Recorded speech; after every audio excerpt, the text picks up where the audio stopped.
दो दोस्त जय और रोहन गाड़ी में निकले। ऐसे ही घूमते घूमते शहर के बाहर एक छोटे से कस्बे में पहुंचे और इधर उधर कोई वाइन शॉप ढूंढने लगे। एक दुकान मिली, वहां से दोनों ने शराब खरीदी और गाड़ी में बैठने ही वाले थे जब दुकान वाले ने कहा, बाबू साहब यहाँ के तो नहीं लगते आप लोग, कहीं भी जाइएगा पुराने सिनेमा हॉल ना जाइएगा, कहते हैं भूतों का डेरा है वहाँ। दोनों ने उस आदमी की बात को हंसी में ही उड़ा दिया और वहां से आगे निकल गए। कुछ आगे गए तो सड़क किनारे एक पुराना सा सिनेमा हॉल दिखाई दिया। वही हॉल जहां जाने से वो आदमी मना कर रहा था। पूरी बिल्डिंग पर कई पुराने फटे पोस्टर लगे थे, कुछ आधे, कुछ पूरे उखड़े हुए और बाकी जले हुए। जय और रोहन को वो हॉल देखते ही हंसी आ गई और जय ने कहा, चल भाई आज भूत को देख ही लेते हैं। इतना कह के गाड़ी मोड़ी और उस तरफ को बढ़े, लेकिन वहां पहुंचकर अंदर जाने से पहले ही उनकी शराब की बोतल खुली। गाड़ी की छत पे ही गरजते बादलों और ठंडी हवाओं में बैठ के दोनों ने अपनी शराब खत्म की और फिर गाड़ी खड़ी करके वहीं टहल रहे थे कि उतनी देर में अचानक बड़ी तेज बारिश हो गई। दोनों भागकर गाड़ी में बैठ गए और गाड़ी स्टार्ट करने की कोशिश करने लगे, लेकिन काफी कोशिशों के बावजूद गाड़ी स्टार्ट नहीं हुई। दोनों गाड़ी से नीचे उतरे और सीधे सिनेमा हॉल के बाहर वाली शेड के नीचे जाके खड़े हो गए। आसपास जमता हुआ पानी बढ़ता जा रहा था और बरसात भी बादल गरजने के साथ तेज होती जा रही थी। दोनों वही शेड के नीचे ही खड़े थे जब किसी के कदमों की आहट सुनाई देने के साथ एक टॉर्च की रोशनी उन्हें बाएं से दाएं ओर चमकती हुई दिखाई दी। अंदर कोई था बड़े से हॉल में, जिसे देख के ही लग रहा था कि वहां शायद कीड़े मकोड़े और सांप बिच्छू के अलावा शायद और कोई नहीं होगा। इस वक्त वहां किसी इंसान के होने की सोच से ही दोनों खुश हो गए कि शायद मदद लेकर गाड़ी ठीक हो जाए तो वहां से आगे निकल सके दोनों। जय और रोहन अंदर गए और उन दोनों की नजरें इधर उधर उम्मीद ढूंढने लगी, लेकिन कोई दिखाई नहीं दिया। और जैसे ही दोनों वापस पलटे, एक टॉर्च की रोशनी उन पर पड़ी और एक आवाज ने उस बड़े से हॉल में गूंजते हुए उनसे कहा, का हुआ साहेब, कौनो दिक्कत है का? जय और रोहन खुशी खुशी पलटे कि अब शायद यहां से निकल पाएंगे। पलट के देखा, एक मोटे से कांच का चश्मा पहने, हल्की बढ़ी हुई सफेद दाढ़ी और एक मामूली सी शर्ट पैंट में पान चबाता एक आदमी वहां उनके सामने खड़ा था। रोहन ने उस आदमी से कहा, चाचा सुना है यहां भूत वूत है, आप यहां क्या कर रहे हैं? उस आदमी ने हंसते हुए कहा, आज एक शो है और हम टिकट चेकर हैं यहाँ के, आप लोग तो भीग गए हैं, कुछ देर बैठिए, हम आते हैं 2 मिनट में। इतना कह के वो आदमी बाहर चला गया और जय और रोहन ने सोचा कि एक सिगरेट जला ली जाए। रोहन ने अपनी पॉकेट में हाथ डाला तो सिगरेट नहीं, एक गीला कागज का टुकड़ा मिला। निकाल कर देखा तो उसी रात के शो का टिकट था जो तकरीबन आधे घंटे में बस शुरू ही होने वाला था। जय और रोहन को टिकट देखकर अपनी आंखों पर यकीन नहीं हो रहा था। ना कोई टिकट काउंटर, ना ही कोई टिकट विंडो पे गया था, तो फिर ये टिकट कहां से आया? दोनों ने वहां से निकल लेना ही बेहतर समझा।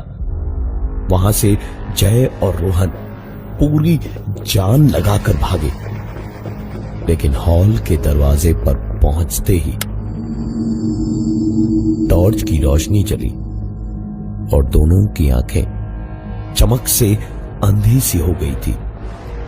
और कुछ देर के बाद एक आवाज ने उनसे गरज के कहा, अरे साहेब, अब तो अंदर आ गए हैं और टिकट भी है आपके पास। शो तो देख के जाना पड़ेगा।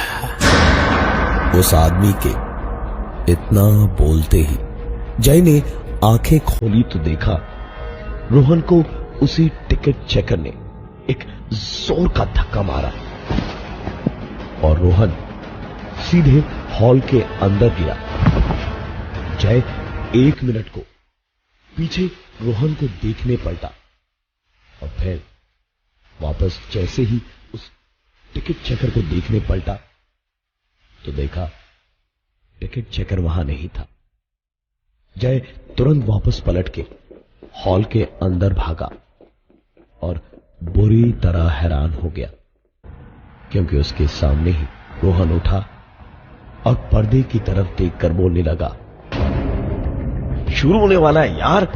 अरे देख देख जय यार, बाहर से तो पता ही नहीं चला कि ये आलीशान हॉल है। देख देख देख देख, एक एक करके सारी लाइट चल रही है। वो देख पंखे भी चलने लगे।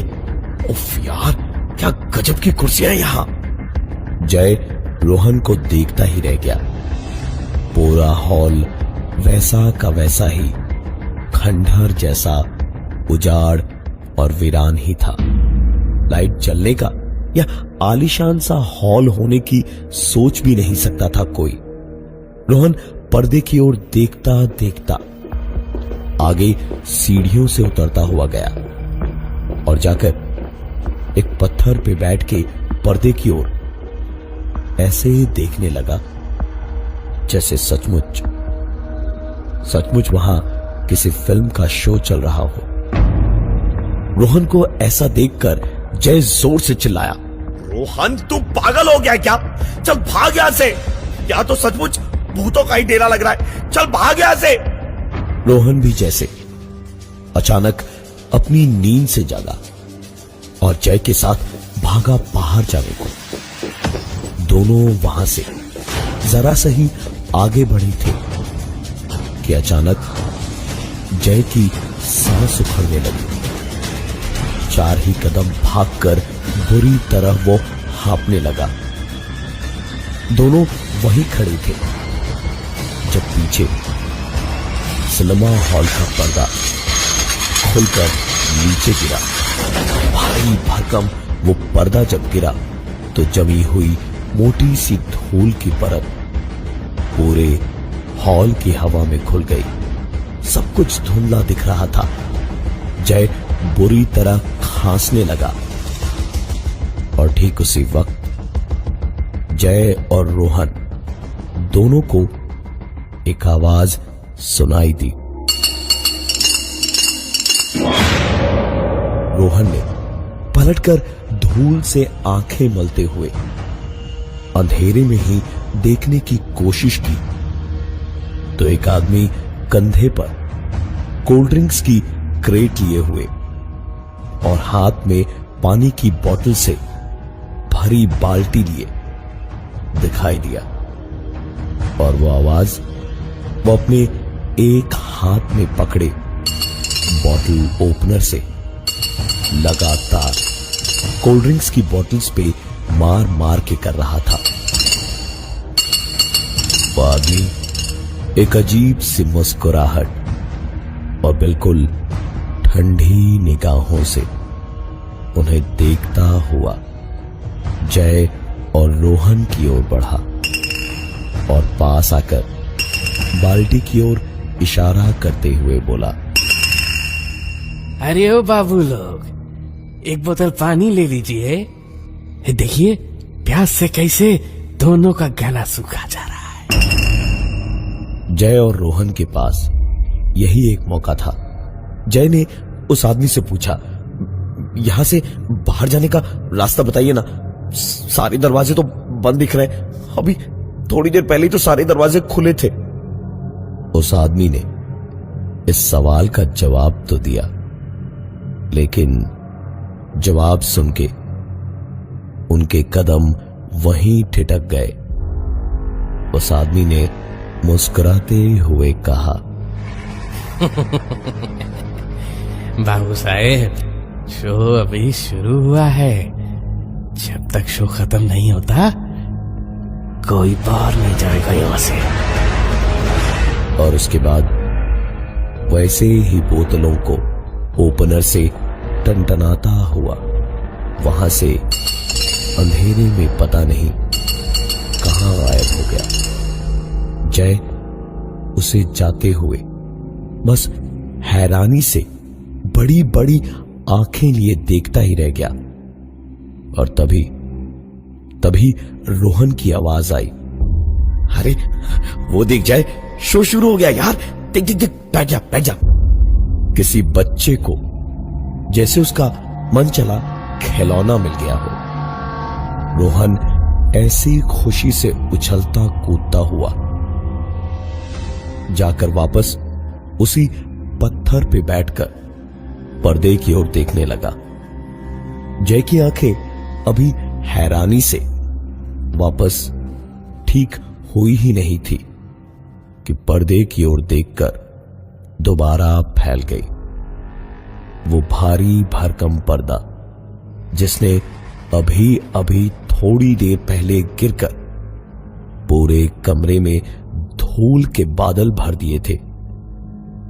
उसकी उड़ाई धूल तो अभी भी थी, लेकिन मकड़ी के जालों और कुछ कुछ जगहों पे सिला हुआ वो पर्दा अभी भी वैसा का वैसा लगा हुआ था। जय धीमे कदमों से बच्चों की तरह खुशी से पर्दे की ओर देखते हुए रोहन के पास गया तो उतनी ही देर में जय का फोन बजा। फोन उठाए उससे पहले ही एक आवाज ने उसके दाएं कान में कुछ कहा,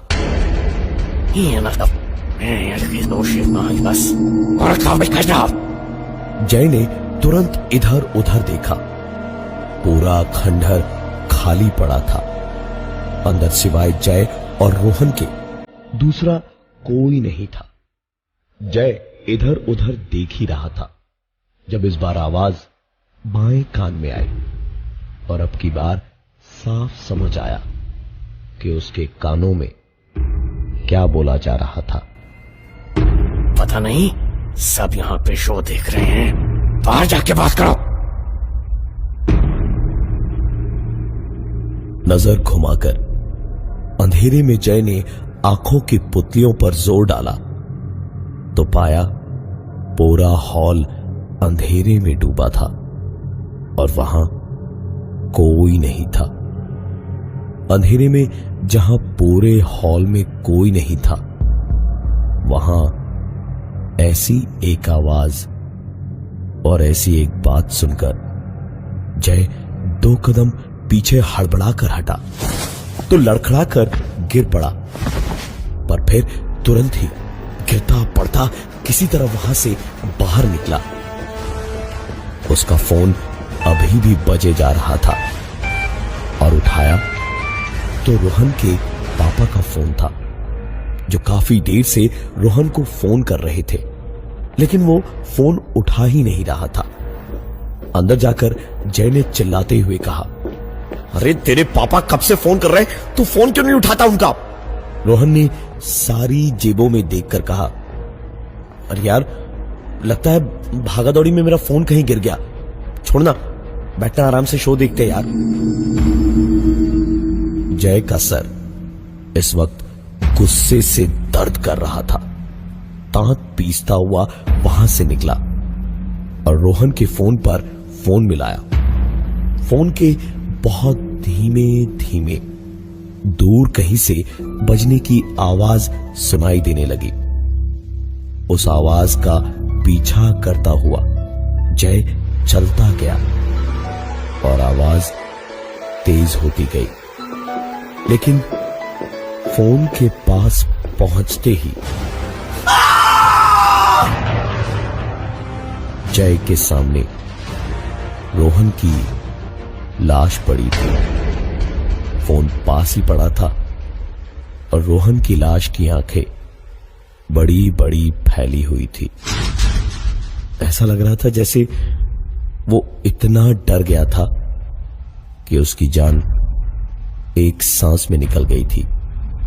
जय ने पास के दरवाजे से हॉल के अंदर नजर डाली तो सामने एक और रोहन बैठा पर्दे की ओर देखता हुआ सीटियां मार रहा था और बहुत खुश था।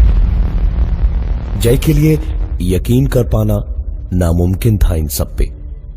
वो वहां से अंदर देखते देखते ही पीछे कदम बढ़ाने लगा। बरसात अभी भी हो रही थी। उसे किसी भी हाल में निकलना था वहां से। वो कदम पीछे बढ़ाता गया और अचानक ऐसा लगा जैसे कोई उसके पीछे खड़ा है। पीछे धीमे धीमे पलटा। टिकट चेकर उसके सामने खड़ा था और उससे कह रहा था, तुम भी एक शो देख लो, हमारा सिनेमा हॉल बंद नहीं होगा, हम सबकी नौकरियां बच जाएंगी। हाँ ना, एक शो देख लो। 7 साल पहले की बात है, शहर में बड़े बड़े महंगे सिनेमा हॉल खुले, सब लोग वहां जाने लगे। रील मिलना मुश्किल होने लगा, महंगाई बढ़ गई। हम छोटी सी जगह के मामूली लोग, मेरा ये सिनेमा हॉल सारी जिंदगी की जमा पूंजी इसी में लगा दी थी। पर्दे, कुर्सियां सब बदल डाला, लेकिन फिर भी बर्बाद हो गया और कर्ज में डूब गया। एक रात मैंने जिंदगी से हार के बीवी बच्चों को मार दिया और खुद यहां आके आग लगा दी और हमेशा के लिए भूख, प्यास और जरूरतों से आजाद हो गया। जय वहां से पूरी जान लगा के बाहर गेट की ओर भागा और सीधे गेट से बाहर निकलकर ही रुका और हांफता हुआ पलटा तो देखा गेट पर वो आदमी, कोल्ड ड्रिंक वाला और उसका दोस्त रोहन, तीनों खड़े मुस्कुराते हुए शर्ट की जेब की ओर इशारा कर रहे थे। जय ने डरते हुए शर्ट की जेब में हाथ डाला तो उसकी जेब में भी उसी हॉल के एक शो का टिकट निकला, जिस पर तारीख 1 महीने बाद की थी।